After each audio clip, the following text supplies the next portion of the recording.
He wishes that people in the neighborhood and friends stop by to hang out and share friendships while listening to old music.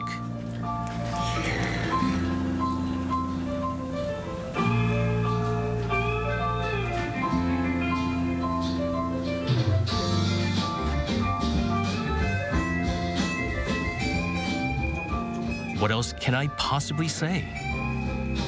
대학교 때 밴드 생활하셨던 분들은 아주 많이 좋아했어요. 많이 들으셨던 명곡이에요. Music has such a fascinating power. Music brings back what it was like for you and what was going on at the time, and even the looks of the faces you were with when listening to it. 무대 위에 정적만이 남아있죠. Today is the day we take ourselves deep down memory lane. 내다봐 먹는 너. 지금은 알 수 없어. The old memories I ran into out of the blue added so much excitement to the day.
Welcome to our morning edition of Arirang News.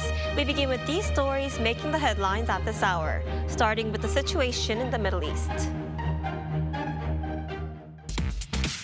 U.S. President Donald Trump says Israel and Iran have agreed to a ceasefire deal. This comes just hours after Iran launched missiles at a U.S. military base in Qatar in retaliation against the U.S. bombing of key Iranian nuclear sites. Washington has decided to extend the state of national emergency posed by North Korea's nuclear program, extending it for another year after it was first declared in 2008. South Korea's consumer sentiment improved this month to the highest level in 4 years. The central bank says this was led by expectations over the second supplementary budget and the new administration's economic policies. U.S. President Donald Trump says Israel and Iran have agreed to a ceasefire deal to officially end the conflict between the two countries. For more on this, we have our Park Gun-woo on the line for us. Gun-woo, do fill us in. Yes, indeed. U.S. President Donald Trump announced on Monday that a total and complete ceasefire between the two countries has been agreed and is set to take effect at Tuesday midnight Eastern Standard Time. The announcement was posted on Donald Trump's social media, stating that the ceasefire will begin after Israel and Iran wind down final missions, bringing an end to what Trump referred to as the 12-day war.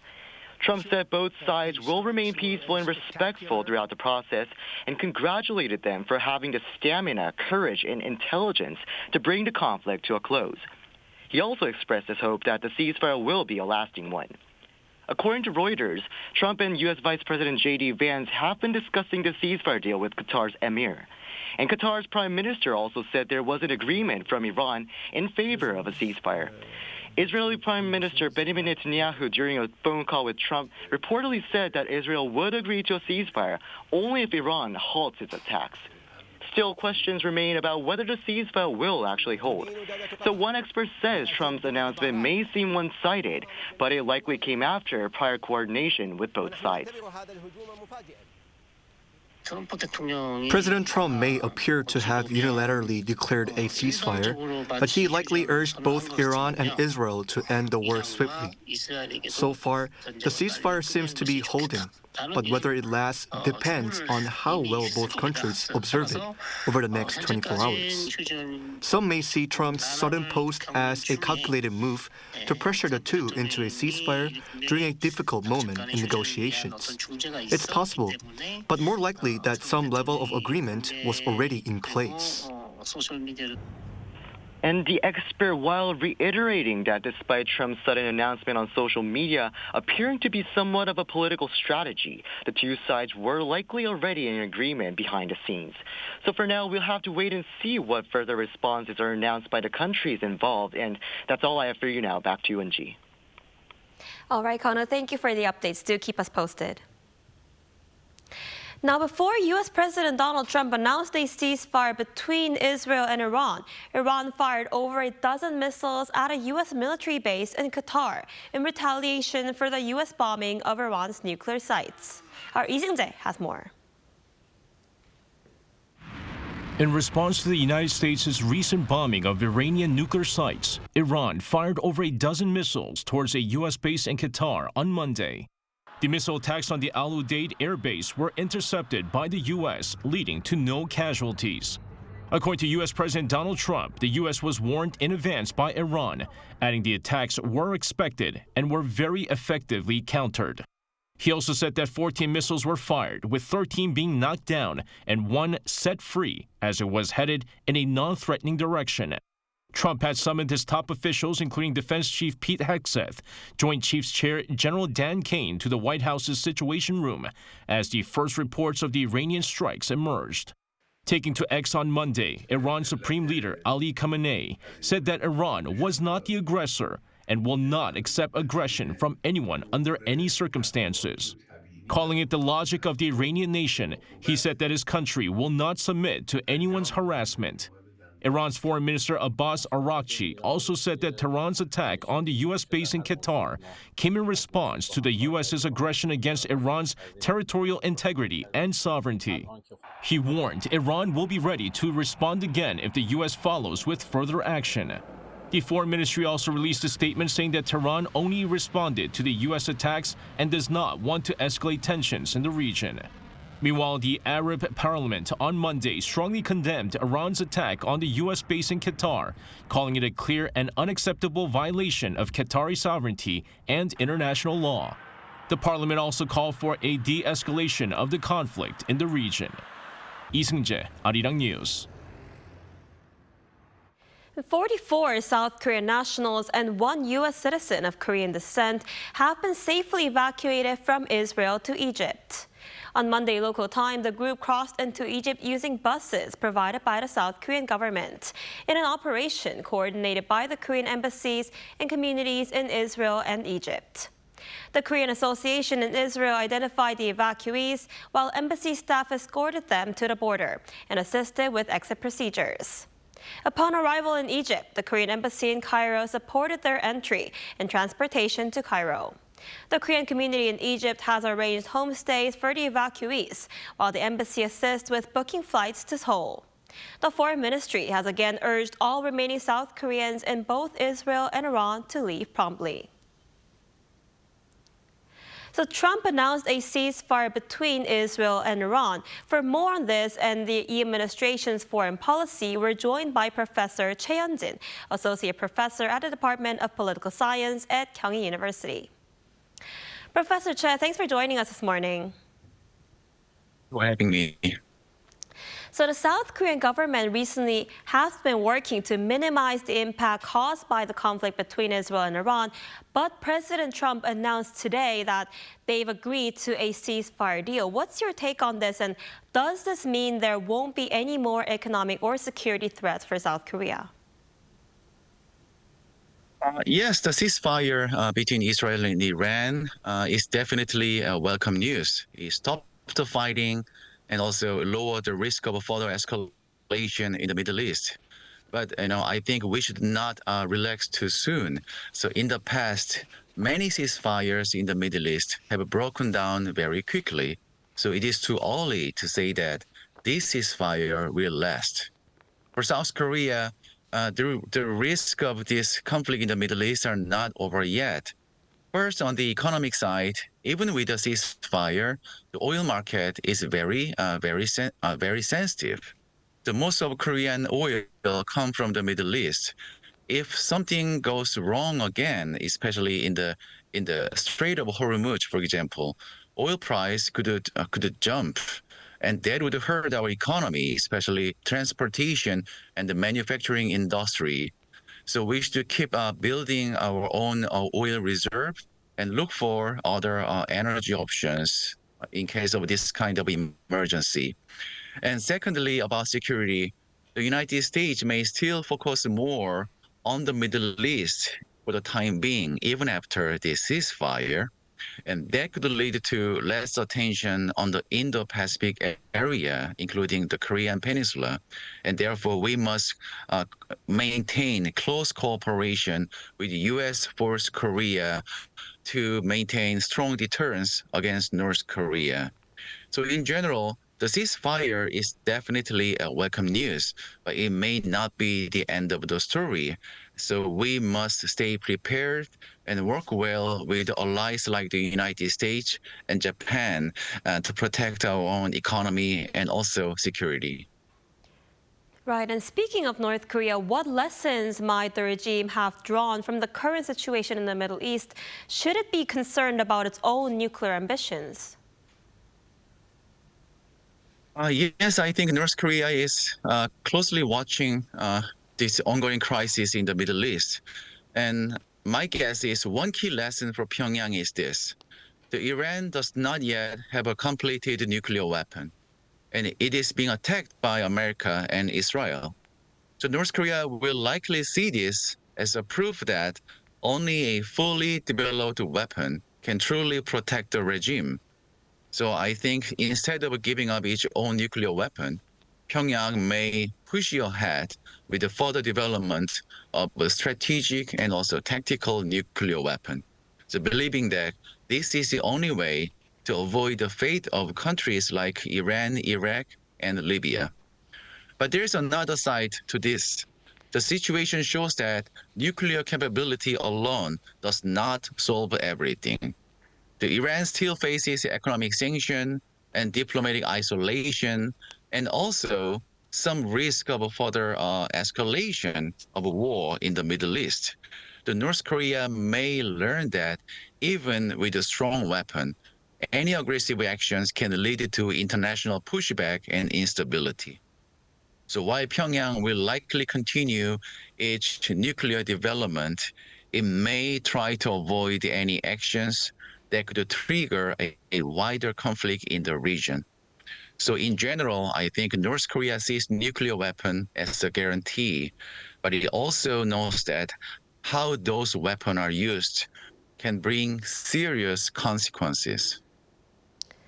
I see. And also, President Lee Jae-myung has decided not to attend this week's NATO summit in the Netherlands. So it appears that he will not be able to meet with Trump anytime soon. So how might this decision affect South Korea's relations with the United States and other European countries? Yes, President Lee has decided not to attend the NATO summit, and this decision is very important because, as you mentioned, it means he won't be meeting President Trump anytime soon.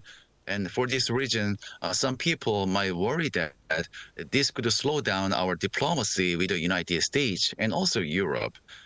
But I see this decision as a strategic one, not a step back.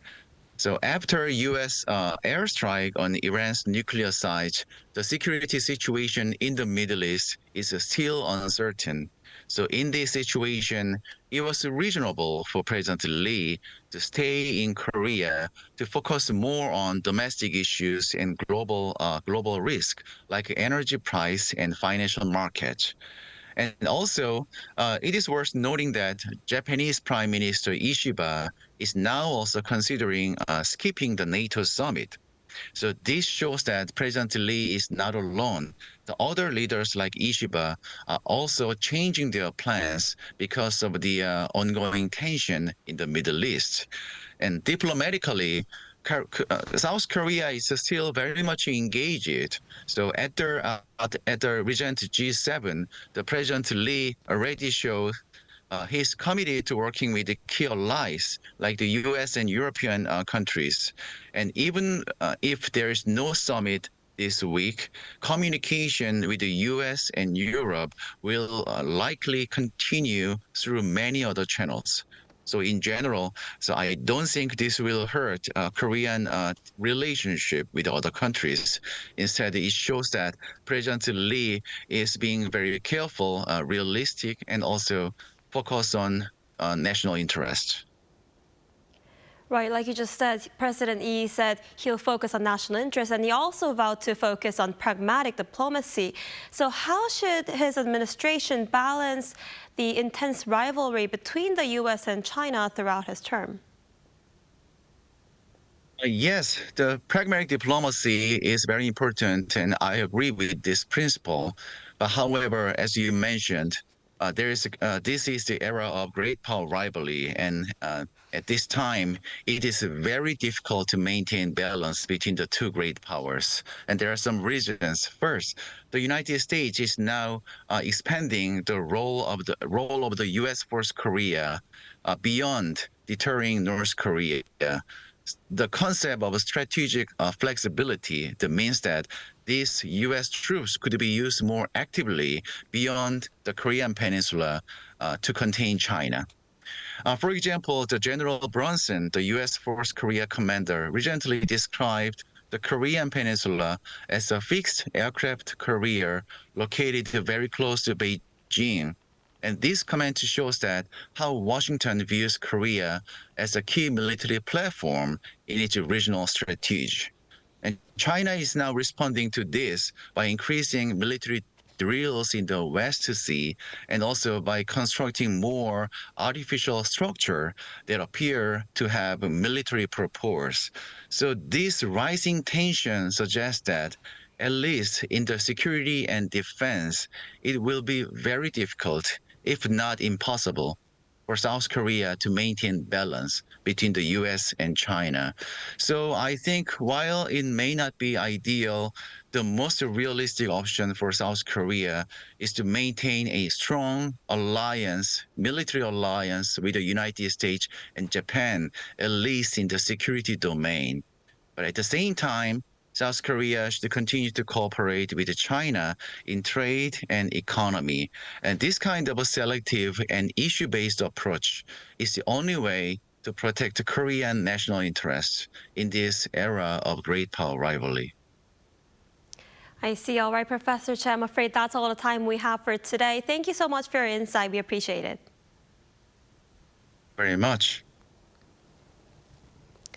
Global oil prices settled down more than 7% on Monday after Iran took no action to disrupt oil and gas tanker routes in the Strait of Hormuz, but instead attacked a U.S. military base in Qatar in retaliation for Washington's attack on its nuclear sites. Both the Brent crude futures and the U.S. West Texas Intermediate futures for August fell around 7.2%. Brent crude futures are trading at $71.48 a barrel, while the WTI futures are trading at $68.51 a barrel. Meanwhile, U.S. President Donald Trump on Monday took to his social media platform to demand that everyone keep oil prices down. He said that raising oil prices would mean playing into the hands of the enemy.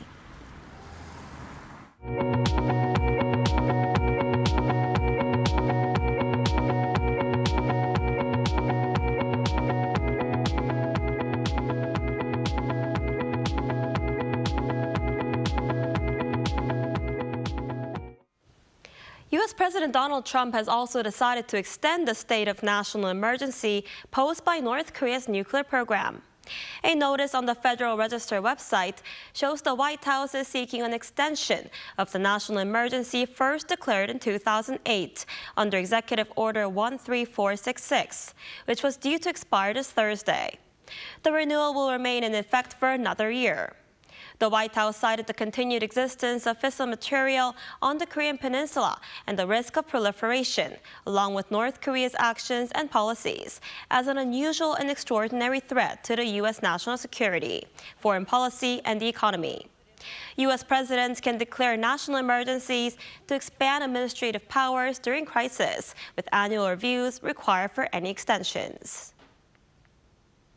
And consumer sentiment in South Korea continued to improve in June, marking a third straight month of gains. According to the Bank of Korea on Tuesday, the composite consumer sentiment index rose to 108.7, up 6.9 points from May. That's the highest level in 4 years since June 2021. The central bank attributed the rise to reduced political uncertainty, the second extra budget, and expectations for new government policies. Housing market expectations also climbed sharply. The housing price outlook index jumped 9 points to 120 as more people anticipate house prices to rise over the next year, the highest since October 2021. A reading above 100 on both indices indicates optimism. And tomorrow, June 25th, marks the 75th anniversary of the outbreak of the Korean War. Historical records can give us some of the greatest insights into the war, and so the South Korean Army has been working on a restoration project since 2020.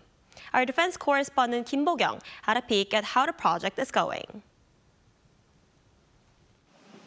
A Polonia oud box, known for its excellent preservation qualities, is taken out from a mobile rack. Inside is a heavily damaged operations log from RK Army headquarters, written in February 1952. This is just one of 81,000 military pieces from the Korean War that were designated as National Registered Cultural Heritage in 2020. Marking the very first modern war records to be designated as national heritage, Army Archives Management Group has been restoring Korean War records, already having successfully restored about 40,000 pieces since 2020. I'm currently in the Military Policy Archives. This map records the changes in the location of the 6th Division's command post during the war. The green lines show advances, while the black lines indicate retreats. Aside from 1.6-meter-long map of the Korean 6th Division's CP location routes, are records showing details such as information on the enemy and operational plans from major battles of the Korean War. These important documents of the past, however, had to go through a long and painstaking restoration process. After over 70 years, the records show severe discoloration, contamination, creases, damage, and acidification. We are working to eliminate such damage and repair the missing parts. Restoring is one thing, preserving is another. To make sure the records are safely preserved, the digitized records are put on microfilm, known for its outstanding longevity and durability. It is indeed a demanding process requiring a great deal of patience, but junior soldiers say this allows them to feel the patriotic spirit of those whose steps they are following in. As a person in charge of the Korean War Records Restoration Project and a junior soldier, I take great pride in honoring the sacrifices of senior comrades and continuing the legacy of the patriotic spirit. Through the restoration and preservation process, the 75-year history of the Korean War gets passed down to future generations. Kim Bo-kyung, Arirang News, Gyeongju.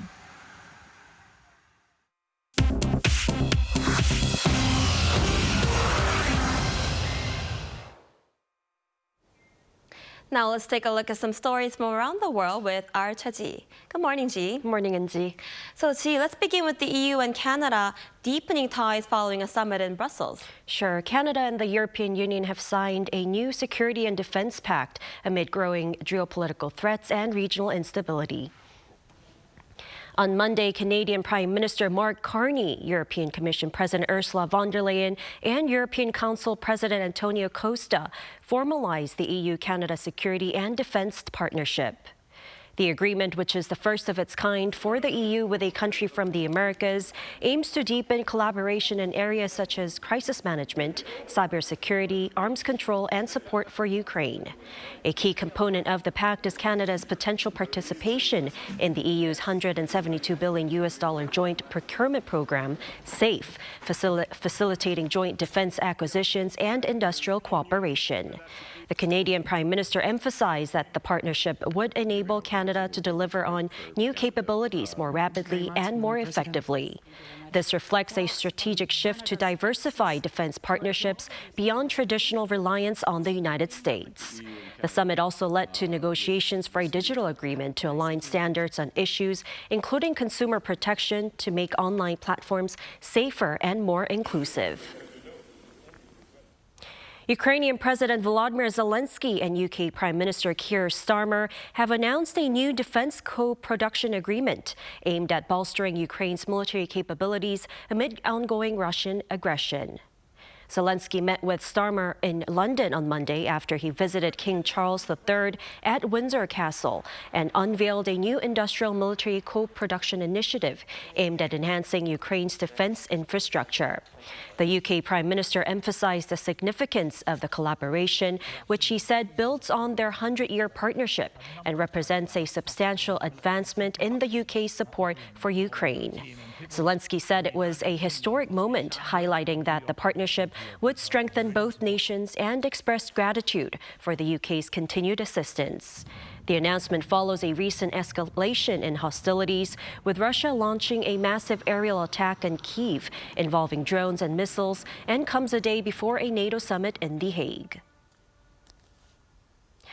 Ahead of Amazon tycoon Jeff Bezos' wedding festivities in Venice, activists are protesting to highlight concerns over tourism and wealth inequality. Activists from groups like No Space for Bezos and Greenpeace staged demonstrations across Venice on Monday, displaying banners with messages such as No Space for Bezos and if you can rent Venice for your wedding, you can pay more tax. Concerns have been raised about the strain on Venice's infrastructure, and activists argue that the lavish event exacerbates issues of over-tourism and neglects the needs of residents. Local civic groups have been staging protests against the wedding since last week.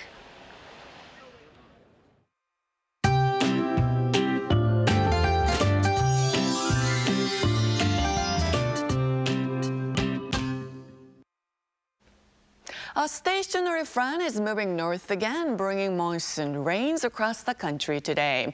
And this morning, rain is falling in Jeju and parts of Jeollanam-do province, which will gradually expand to more regions. And the capital area will receive showers when you head back home from work this evening.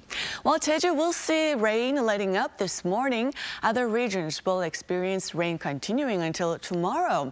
Busan and Gyeongsangnam-do province could see up to 80 millimeters. The rest of the country could receive up to 60 millimeters with pouring rain at times. And as the rain arrives this evening, the Seoul metropolitan area will continue to experience daytime warmth, getting up to 30 degrees Celsius here in the capital. But southern regions will notice highs going 5 to 7 degrees lower than yesterday, getting up to 25 degrees in Daegu and Gyeongju. Then the monsoon rain will return to the central regions this weekend again, so please stay safe and dry. Now that's all we have for this morning. Arirang News will be back at 5 p.m. Korea time. Thanks for watching.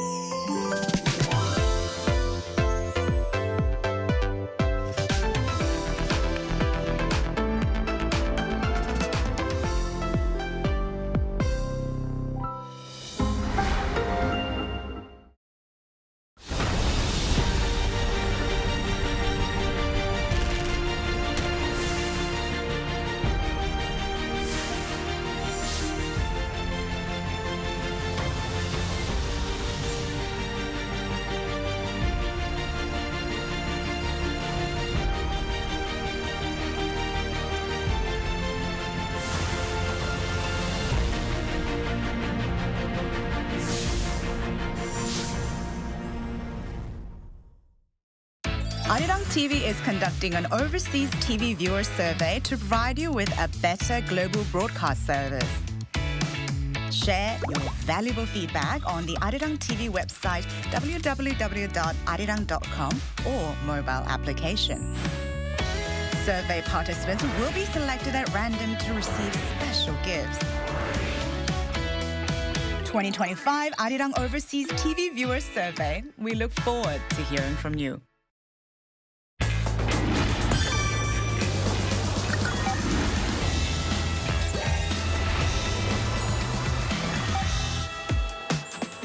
A country where traditional and modern cultures coexist. Where you can explore spectacular landscapes and nature. Savor the delights of traveling at every turn. Where? Korea, of course. There are some must-visit places in Korea. Ones that appear in every tour guidebook: Hangang River, Gyeongbokgung Palace from the Joseon Dynasty, and... Yes, these are essentials, but I want to go somewhere a little different. I don't have to follow the guidebook. For example, filming locations for K-pop music videos or K-dramas and movies. Traveling is all about taking it slow. A long walk at your own pace or even zoning out somewhere quiet. Doesn't it sound relaxing? You travel for the experience, trying something new in a foreign place, de-stressing and making lifetime memories, taking tons of pictures along the way. 70% of the Korean territory is mountainous. Naturally, hiking is a very popular pastime in Korea. Not your kind of activity? Trust me, the view will make the effort worth it. Just catch your breath by the cold stream in the valley. Korea is surrounded by the sea on three sides. From the beach, you can enjoy a wide open view as well as various water activities. But the riverside is great too. There's plenty to see and do. If you're in Korea, you can't miss the night view full of dazzling lights. Yes, even the same place can have a totally different vibe at night. Want to make unforgettable memories? How about traveling to all corners of Korea? Join us next time to explore more about Korean culture.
The Korean wave is drawing more fans from all over the world. Local consumer prices continue to hover at the 2% since rate in April. Turning to robots to allow the visually impaired the chance to better indulge in cultural experiences. Like the number of hybrid cars are registered in South Korea has surpassed 2 million using its locally developed Yuri rocket.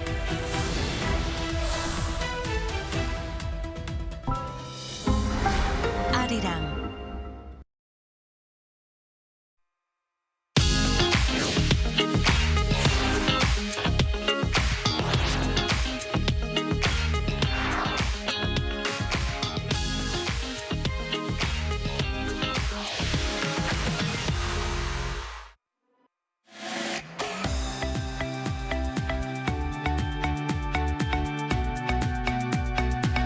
We're here to bring a new type of news show. New insights, new styles, and new topics every day. We're News Generation. Bringing news just for you. It's Tuesday, June 24th here in Seoul. I'm Lee Soo-jin, and this is News Generation. Joining us today is Kwon Ju-yeon. Good morning, Soo-jin. Good morning to you, and Im Sang-yeon. Hey, good to be back. Good to have you. And both are here to speak on behalf of people in their 20s and 30s. It's Tuesday, which means that we're going to begin with our keyword news, where we focus on a story that is gaining traction. Today's keyword is K-brand value. Big Bang's G-Dragon has topped the Korea Brand Reputation Index's individual male K-pop idol category. The ranking, which was released on Monday, is based on analysis of media coverage, consumer engagement, and online activity of more than 700 male K-pop idols over a one-month period starting May 21st. Following G-Dragon on the list were BTS's Jimin, EXO's Baekhyun, and BTS's Jungkook, with Astro's Chaehoon rounding out the top 5. So, Sang-yeong, what do you think makes a K-pop idol's brand power stand out the most? Is it talent, personality, social media presence, or something more? Well, I think definitely social media played a crucial role in appealing the Korean K-pop industry market to the global stage. And I've heard that the reason why BTS was able to gain popularity in the American market was also thanks to their interaction on social media with the fans. So an idol with high engagement on platforms like Instagram, TikTok, and YouTube can instantly shift trends. Think of Blackpink's Jennie or BTS members. And fashion brands use idols' accounts as direct marketing tools to global consumers. And I also think the unique and beautiful aesthetics and styles of K-pop idols appeal to global fans as well. And this is especially important for luxury brands because idols like Jisoo or Chaehoon, they became top-tier luxury ambassadors largely due to their visual impact and their style influence to younger markets. Right, so you mentioned luxury brands, and I found it really interesting how a lot of luxury brands are now, investing in signing and designating ambassadors even before they these idols reach peak popularity, because they recognize how they have such a dedicated fan base as well. Do you have anything to add to this? Well, I couldn't agree more with what Sang-yeong mentioned. I reckon a K-pop idol's influence truly stands out when they combine their skill, charm, and a strong online connection with their fans. It's not just about their performance on stage, but about building a meaningful presence. Their words, actions, and even small gestures can leave a lasting impact on people across the world. And when they stay true to themselves while inspiring others, that's when real brand power is born. And when fans feel seen and inspired, the impact grows. One day, I'd love to be part of these wave and maybe even seeing our news gen lead the chart soon. Yes. Hopefully. Yes. And it really shows how K-pop idols are not just shaping the music scene, but also the culture scene. And like you said, maybe one day we'll be talking about how news gen is topping the brand charts too. On our keyword news. And that concludes our keyword news for this Tuesday. So we're going to have a discussion today about one of the most historical cities in Korea, once the capital of an ancient kingdom. Let's take a look at the screen to see what today's main topic is. The city of Gyeongju, located in the southeastern part of South Korea, holds historical significance as the former capital of Shinla, an ancient kingdom that unified much of the Korean peninsula. Renowned for its well-preserved royal tombs, centuries-old temples, and cultural relics, Gyeongju is the perfect place to explore Korea's rich heritage. And the historical city is also expected to draw international attention later this year when it hosts the annual meeting of the Asia-Pacific Economic Cooperation Forum. So today we're going to talk about the historical city of Gyeongju, as we just saw in our VCR, which is a host of the 2025 Asia-Pacific Economic Cooperation Forum, also known as APEC. To begin our discussion today, Chuyeon, what comes to mind when you think of Gyeongju? Well, when I think of Gyeongju, it reminds me of my field trip back in the days in high school. Well, back then we took a long train ride and all I saw were stones and ruins. But at the time, I probably just wasn't old enough or smart enough to appreciate all those relics. And, but now I know we see only as much as we understand. I'm pretty sure that if I went back now, I will see it in a whole new light. And thanks to my kids these days, I am studying Korean history again, since Gyeongju is a UNESCO World Cultural Heritage Site. I truly hope to take them there one day. So what my friend and I do is we make a bucket list of things, or places we want to visit, and Gyeongju is actually on our list. So I'm really interested to learn more about what you guys' experience on this. So what about you, Sang-hyuk? Have you been to Gyeongju? Well, just like Juyeon, I've also went to Gyeongju for my field trip back in the days when I was in high school. And I believe if you went to schools in Korea, the obvious field trip destinations would be either Gyeongju or Jeju Island. But it turns out that recently, Gyeongju is now becoming a trendy photo spot for the MZ generations. So because Gyeongju has a lot of great sightseeing landmarks and also with a trendy atmosphere, cafes or restaurants, so it's also gaining a reputation for a new historical spots where the MZers can actually take photos and post on their social media. Right, I think I have also heard of Hangriang Gil, it's known for its traditional Hanok cafes, which is why it's popular. So as the host city of this year's APEC, Gyeongju is garnering renewed interest. Juyeon, could you tell us more about the city and what makes it unique? Of course. Well, there are lots of things to look around at Gyeongju. Gyeongju is a historic city in the southeast of Korea in Gyeongsang-buk-do province. It was the capital of the Shilla Kingdom for 992 years, and it is filled with treasures and relics from over 1,000 years ago, and it is often called a open-air museum full of, relics. Its most famous sites are Bulguksa Temple and the Seokguram Grotto, which are the Korea's first UNESCO World Heritage sites. That is, it was actually listed in 1995. And there is Seokguram Grotto. It symbolizes the moment Buddha reached true understanding, while Bulguksa Temple represents paradise on earth.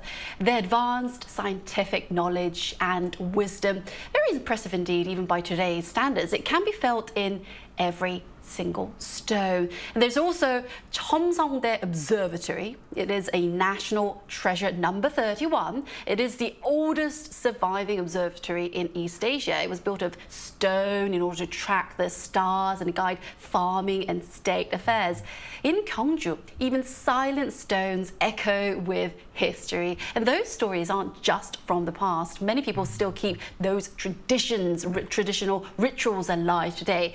As the ancestral home of Shilla's royal families, Gyeongju is truly a city where you can still feel the spirit of history. Well, in fact, one of my friends, he still wears hanbok with those card for family rituals, 제사 in Korean. It is indeed a proof that the tradition is still alive.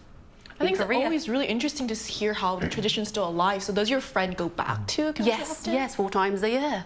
And he wears all the traditional cat head and also the hanbok as well. That's very interesting. Do you have anything to add? Yeah, so Gyeongju is definitely a city where it embodies the splendor of the old dynasty, the Shilla Kingdom. But it also offers many trendy spots as well. So like Sujin, you mentioned, Hwangridan Street is a place where the past and present coexist with traditional Hanok buildings lined with cafes, restaurants, and photo studios, as you can see here on the screen.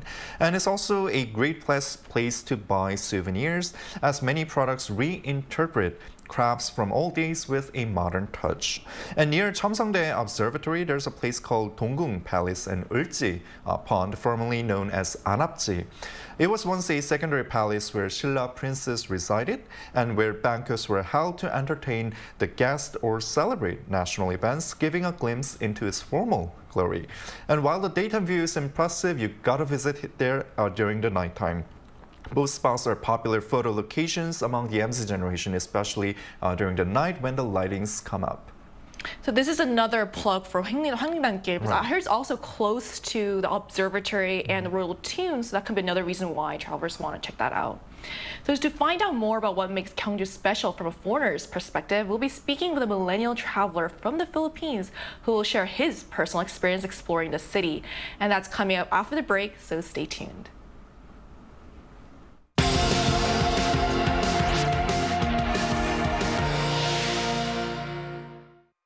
NewsGen wants to hear from you. Go to YouTube and search our channel Arirang News. Click Community and leave a comment down below. Make a new type of news with us. Joining us today is Dave, a content creator from the Philippines. Hi, Dave. Hello, annyeonghaseyo. Good morning. 안녕하세요. 감사합니다. Thank you for inviting me today. Thank you for coming, joining us today. So I hear you were recently appointed as an ambassador by the Creators organization, so congratulations on that. Thank you so much. Yes, so I was there last week and we were awarded as ambassador of Korea by the Creators organization because of our passion in Korean culture, our passion in discovering its history and traditions. Right, so I guess this makes you the perfect person to ask. So when did you visit Gyeongju? And was there a particular place that stood out to you? And if so, what made it memorable? I visited Gyeongju 10 days ago. So it was exactly 10 days ago, June 14. And it felt surreal to be in a city, in the oldest city in Korea, which is more than 1,000 years old. And apparently it's one of the few millennium cities in the world. And the whole place was actually a whole standout to me. But the thing that fascinated me most were the royal tombs. The royal tombs or the burial mounds, which look like hills. It was my first time seeing remarkable historical assets such as this in the middle of the city. And apparently, these were owned by the nobility from the Shilla dynasty, where they buried crowns, jewelry, among others. And even bodies were buried in the tombs. So it was just so fascinating to see ancient treasures which are reflection of the country's rich history and soul. It's something that I haven't seen anywhere else. I see. I'm sure that you have visited Seoul before since you're the ambassador. Well, Dave, how would you say Gyeongju is different from Seoul in terms of culture, history, or overall atmosphere? Yeah, it's so different. Being in Gyeongju felt like I was traveling back in time, like anywhere in Gyeongju. It's way more different. It's way different from Seoul. It's laid back, and I haven't seen any high-rise buildings during my stay there.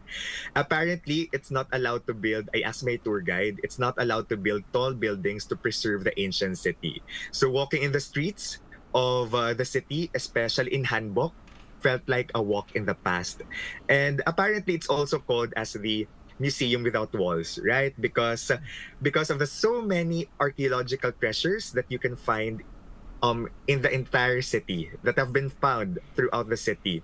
And one interesting story that our tour guide told me, a construction of a building was once stopped because the workers started digging. When the workers started digging, they uncovered artifacts. So I felt like anytime I dig in Gyeongju, I can just find treasures, like anytime. But of course, we can't do that.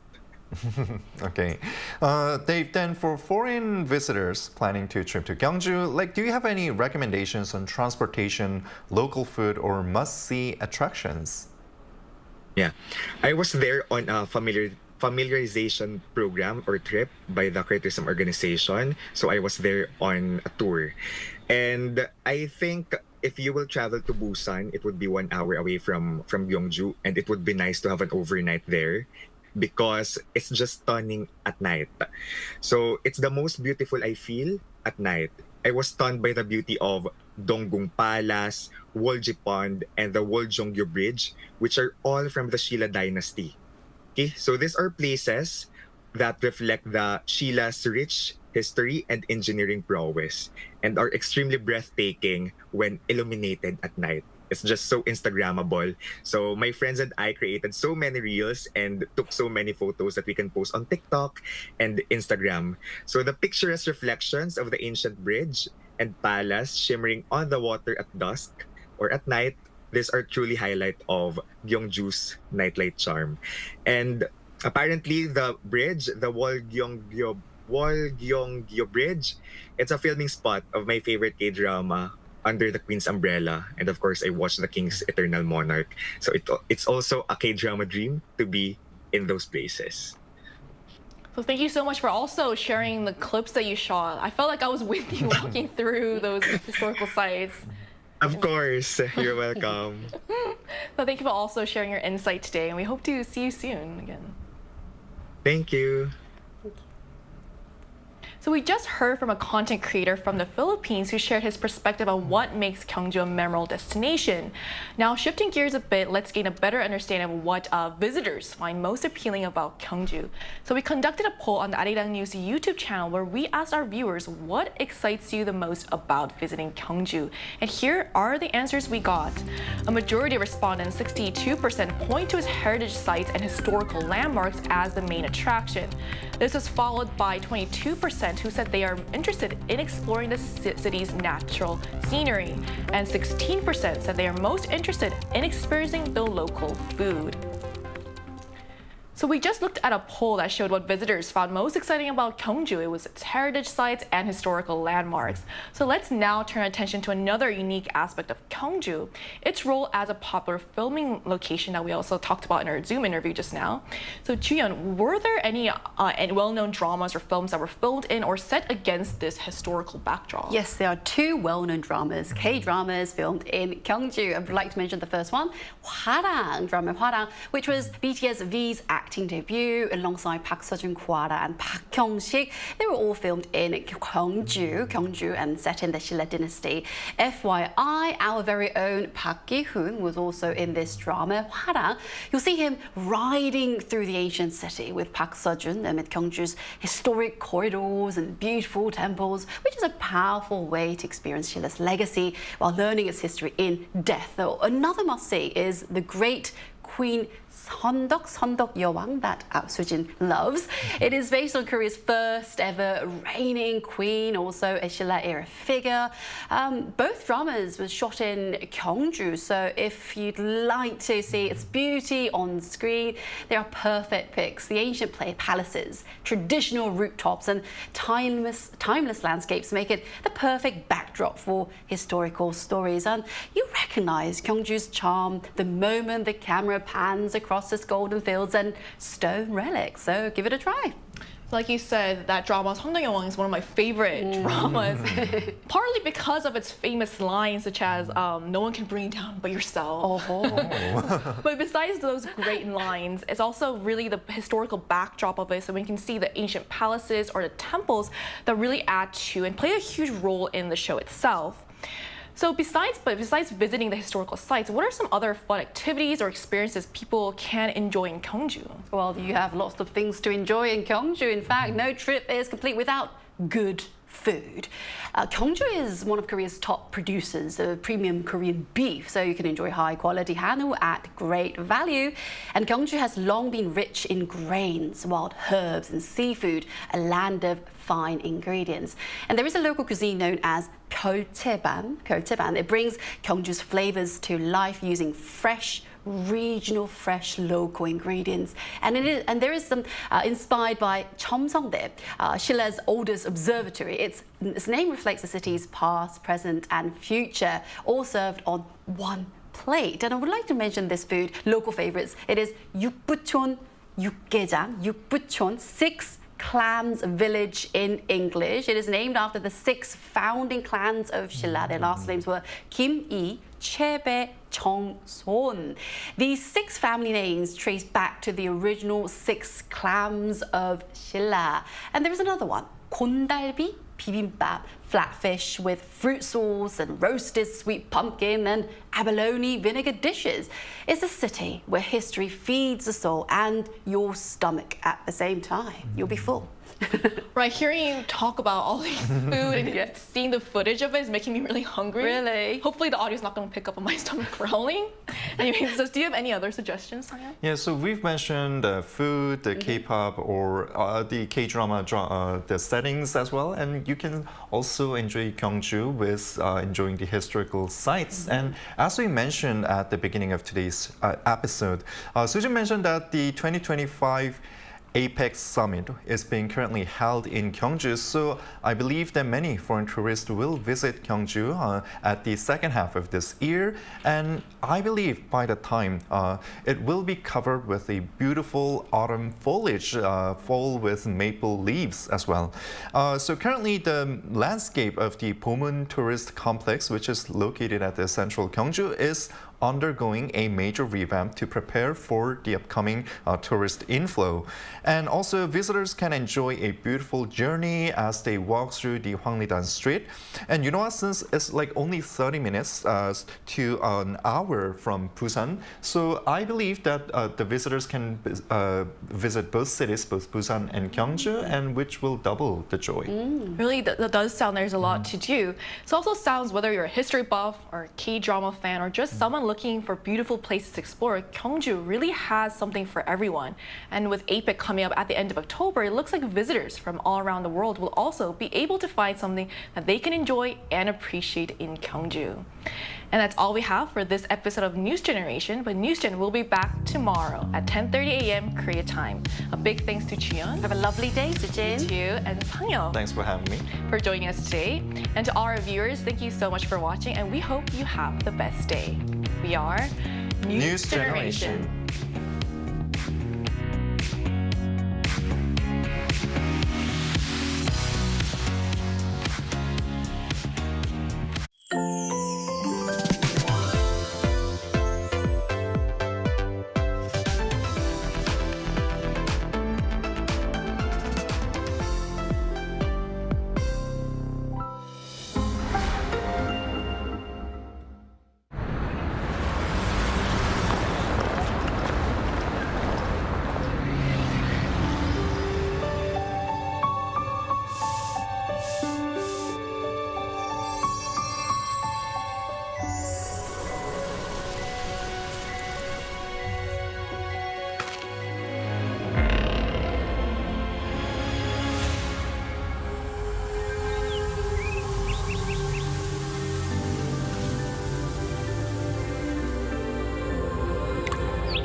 How to survive in Korea.